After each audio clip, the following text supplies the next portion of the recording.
So today I'm ranking every single Mac Miller album that has been released on Spotify or Apple Music. There will be 4 different ranking categories, which will be perfect, a 9 out of 10, great, or okay, not my favorite.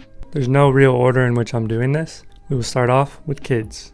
Kids is a really polarizing one to start with, mainly because some people love it, some people don't return a ton to it, and I think I fall somewhere in the middle. The Spins is great, Outside's great, and all these different songs are really good. But as far as like true context, I think I just don't relate to it as much anymore. He wrote this when he was a high schooler, which is such an amazing feat for somebody at that age. But just for me personally, it's not an album I listen to much outside of the summer. So with that in mind, we're gonna have our first great. Up next, we have Blue Slide Park, which is actually his only #1 on Billboard ever, and it was done independently. This project holds a special place, mainly because it's just such a good symbol for youth and growing up. I've been lucky enough to go to Blue Slide Park a few times since I'm from Ohio, and listening to Blue Slide Park when you're actually there is just a really special and surreal feeling to just be in his shoes. It really feels like the precursor to everything the Mac did, because songs like Missed Calls really just have that sense of hunger, of longing for a normal life and for what's beyond. And there's also songs like Up All Night, Party on 5th Ave that just go in really hard. This is a great album. Depending on the day, I could give it a 9 out of 10, but I think just because I don't return a ton to it, I'm going to say great. Could be a 9 out of 10, but sticking with great. Up next, we have his jazz album, which was dropped under Larry Lovestein and the Velvet Revival, You. Rap and jazz tend to have a lot of crossover when it comes to sampling, but you never really get to see an artist fully pursue the other genre. And on Mac's 5-song excursion into this, I don't think he took a single step wrong. This is exactly what I would have wanted from any artist who did this. And I mean, the songs are great, the vibe's great. Everybody probably longs, just like me, to have been to that one night only performance. And it's just so perfect. So I'm gonna put that top spot. Up next, we have I Love Life, Thank You, which was at first a SoundCloud release, and then later, I think it was in 2022, got released on Spotify. It has Love Lost, which has turned into a fan favorite for a lot of people, but honestly, I haven't personally been able to get into the rest of the songs. Scoop on Heaven's really cool, and I think it's a precursor to a lot of his later work, but with that in mind, I'm going to put it in okay, not my favorite. And up next, we have Faces.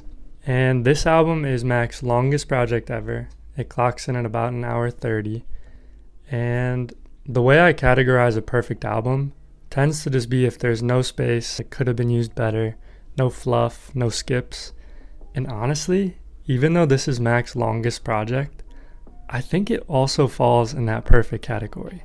There's only a couple songs, I think it's San Francisco and 55, that I don't personally love. But even those are good, they're just not standout favorites of mine. This also was just such a groundbreaking album, and it just really explored the themes of death, of love and life, and definitely just hits me every single time I hear it. I think it's such a good project. Songs like Grand Finale just hurt every time I hear them. Diablo's amazing. Happy Birthday is both funny, ironic, smart, and it would be hard not to put this album in the perfect category. Up next, we have Divine Feminine, and this to me is the perfect love album. It's only 10 songs, it has a lot of really quality features like CeeLo Green, Ariana Grande, and just a bunch of other people who lend it to the project perfectly in my opinion. The visuals are also really cool. I love the video for Stay, where he's just performing to the drone. My favorite part is another great video. And the only things that I would take off would be the ambient sex sounds that I think it's on Scan and maybe Stay. But other than that, not a single skip. Perfect album. Next, we have Good AM. This was definitely his most boom bap type of album, and the 808s come in really strong. And there's some amazing songs on this. Perfect Circle, Godspeed might be my favorite Mac song depending on the day you ask me. And then songs like Brand Name really just drive it home. I think a lot of the in-between songs are also great. I wouldn't put it as a no-skip album because there are some songs I probably couldn't pick out of just the shuffle. But for me, still holds a 9 out of 10. Up next, we have Macadelic, which to a lot of people I feel like would be polarizing as to where to put. And at first, honestly, I was pretty in between too. But as I've lived with this album for a few years, Macadelic honestly is one of his stronger projects, especially from that period. Whether it's songs like Thoughts from a Balcony or The Morning After, or even The Question, which I would put as one of his best songs of all time, I think this is a really slept on Mac project. Of course, we all talk about the Swimmings, Divine Feminines, and so many others, but Macadelic honestly deserves more praise. I don't think it's perfect, but I think it's pretty close, so I'm going to put this at a 9 out of 10. Up next is his only posthumous album that we ever got, Circles. So this album didn't contain all of Mac's vision because the producer John Bryan and Mac's family actually tied it together in the end, but still of course is a Mac album. Still has so much of his soul and just the messages and things that he was trying to share. And it's definitely one of my personal favorites. And this album is full of so many great songs. Good News when it dropped absolutely shattered me and so many others.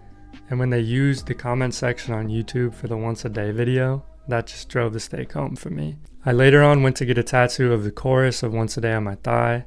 And this project just means a lot to me. And I really would have liked to see, honestly, what came after this.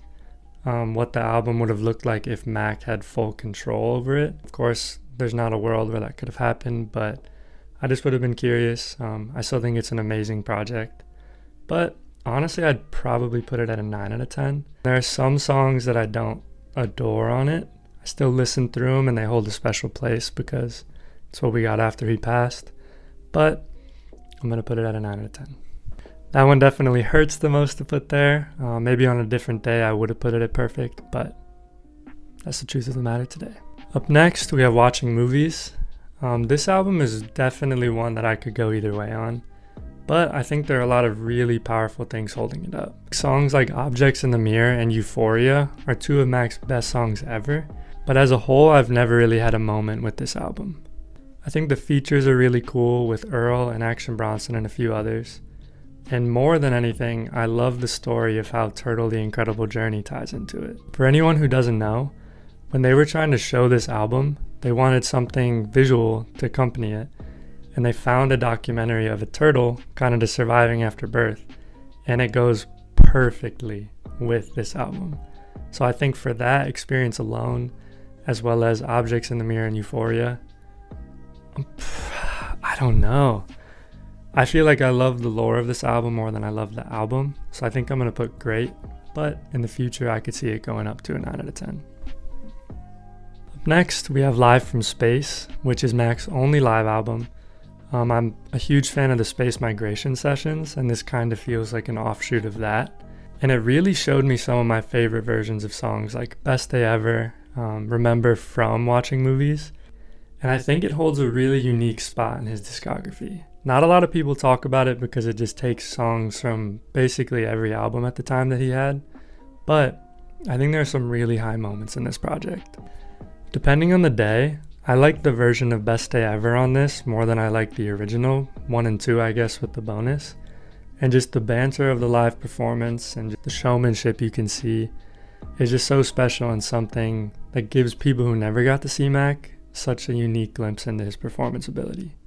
Remember is another one of my favorites on this project, and it just pays such good homage to a friend that Mac lost, and just goes on to have that double meaning like so much of his other music now that he's gone. It's definitely a good album. I don't return to it much outside of those two songs, so I'm going to put it in great. Second to last, we have Best Day Ever, which really goes a lot of different directions for me. I think Best Day Ever is one of my favorite songs by Mac. And this project also has songs like I'll Be There, it has Donald Trump, and I also love Life Ain't Easy. But the songs that come between them honestly don't hold a ton of weight for me personally. Once again, that could change in the future. But outside of those, I don't see myself returning to this album much. I'm sure there's still great songs that can resonate in a lot of different ways. But for me personally, I'm going to put okay, not my favorite. And last but not least, we have Swimming. For myself and so many others, this may just be one of the best albums ever made. And whether that's personal bias or just the objective truth, I think this is such a perfect album. It has anywhere from like 3 to 7 of my favorite songs of his ever. And it's also really cool how this album and Circles started to come together, because the last note of So It Goes is played to be this ascension into heaven. I'm sure you could find a video of Mac talking about it. And the note that it ends on is actually what starts Circles. So this definitely feels like his most conceptual album. Instrumentally and musically, this also feels like his best. And it's just plain and simple what I think music should be and so many people strive to reach. It's sad that we were never able to get the third album that was supposed to be partnered with Swimming in Circles, but I'm just really happy we got to get such an amazing album while he was here. And with that said, it's pretty obvious what I think. This is a perfect album. So thank you so much for watching. I would love to hear your thoughts on this. There's still some I possibly would even move around depending on the day, but I think this rings true, especially for where I'm at just in listening to his music right now. But let me know what you think. Love to do more of these and just try to dive deeper into the artists that I love. And thank you for watching.